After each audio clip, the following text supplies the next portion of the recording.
Thanks for joining us from the Ohio AgNet Voice You Know with the News You Trust studio, sponsored by BASF, where you can count on the trusted performance of Allevo seed treatment to protect your soybean crop. Powered by soy biodiesel, made my way to Washington Courthouse, Ohio, to the Office of Farm Credit Mid-America, where I catch up with Rudy Pitzer-Perry, Regional Vice President, Ag Lending. Rudy, how does FCMA ensure credit quality and financial stability during these downturns? Ag is cyclical. We know it's going to happen. So we plan ahead, sometimes 5-10 years for a shift in the credit cycle. So we've planned for this for several years. And then we also manage an allowance for credit losses so it won't impact the business and it won't impact our customer owners. And we work very closely with our customers on an individual basis. And we also monitor that credit quality very closely on a larger portfolio scale so that we can work with customers through that variability. So you're working on, as a company, all of the things that you've seen in the past, you see in multiple states. Then what specific strategies would you recommend then to farmers during this tight margin period? And does it change based on whether you're livestock or grain? It's going to be very specific to your operation. So from your standpoint of commodities, yes, even geography and everybody's operations a different cost structure. I encourage people to focus on their numbers because a lot of times they have some different advantages or maybe disadvantages that impact their bottom line. And then be very focused on margins and thinking through expenses, whether it's inputs or what have you. Are these things yielding me profit? Make sure you're thinking really critical about some of those. It's easy to add up costs. And thanks again to Rudy Pitzer-Perry, Regional Vice President, Ag Lending, Farm Credit, Mid-America. Today's weather brought to you by Seed Consultants. Simply better performance online at seedconsultants.com. Here's the forecast. No change in our overall pattern. Sunny, warm, and dry today, and it's going to be that way through the rest of the week. I'm Chief Meteorologist Ryan Martin. Hey, nothing's changing. Well above normal temperatures, a dry air in play. That's going to be the story all the way through the weekend. We've got a frontal boundary trying to pass through early next week. Runs out of moisture by the time it gets here. Nothing more than a few spits and sprinkles, but it does bring slightly cooler air in and sets us up for another larger front by the end of next week and into the week of the 13th that draws down significantly colder air.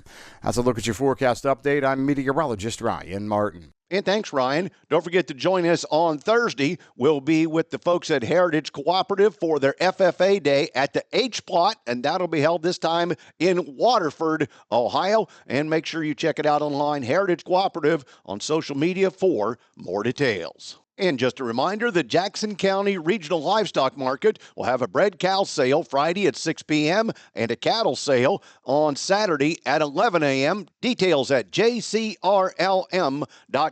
your livestock authority. Back with markets after this. When you're buying seed, there's more to a transaction than money. You're exchanging time and trust, hoping each decision adds up at harvest. Seed consultant sales professionals don't take that lightly. With products made to excel in the Eastern Corn Belt and agronomic knowledge that stands up to the test, we're all about the same things you are: reliability and results. Buy into a better seed experience. Visit seedconsultants.com to view our corn and soybean lineup.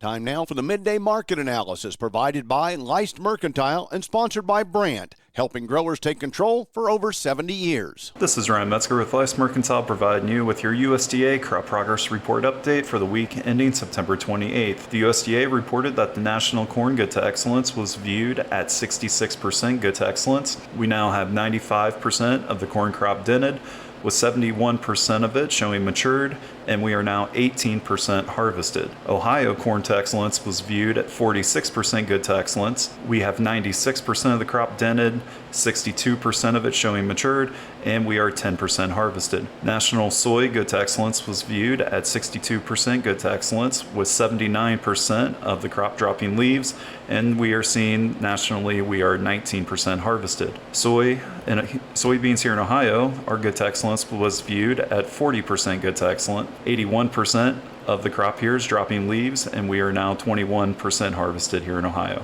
Please visit our website at leistmercantile.com to learn more about our grain marketing program and crop insurance services. And thanks, Ryan. Today's market's brought to you by Seed Consultants. Simply better performance online at seedconsultants.com.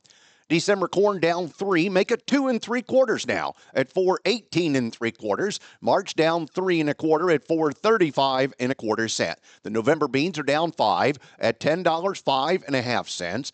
January down 5 1/2 at 10.24 1/4. If you carried that crop all the way to March, you'd be at 10.39 3/4, down 5 3/4.